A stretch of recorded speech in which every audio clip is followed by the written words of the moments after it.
have your nephew. Peter, 8 years old, Philippines, 1992.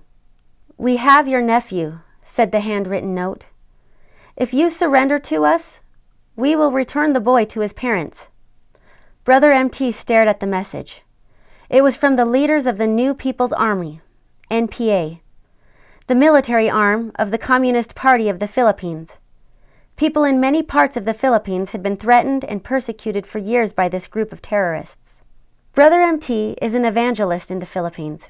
He travels regularly into the mountains to preach to the terrorist groups. Peter, his 8-year-old nephew, frequently went with Brother MT on his evangelistic trips. He was a special help to him in the children's meetings in the mountain villages. Because of pressure from the NPA, Brother MT was often forced into hiding.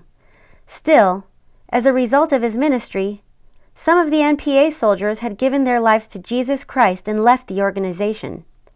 MT had counted the cost and was prepared to give his life for the gospel.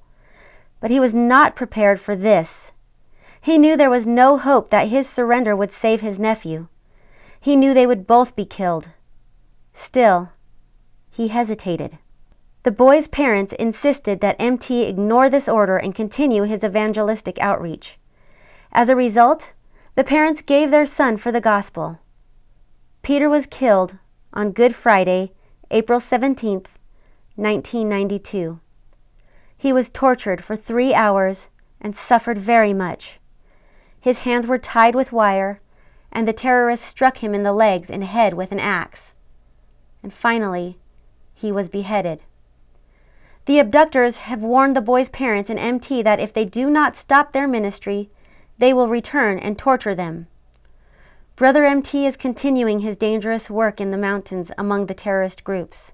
A minister I had heard of in Romania had been horribly beaten and was thrown back into the cell with the other prisoners. He was half dead, with blood streaming from his face and body. As some of the prisoners washed him, others cursed the communists. Groaning, the minister said, "Please, don't curse them. Keep silent. I wish to pray for them." Richard Wurmbrandt spent 14 years in a communist prison, Romania, 1940s, 50s, and 60s.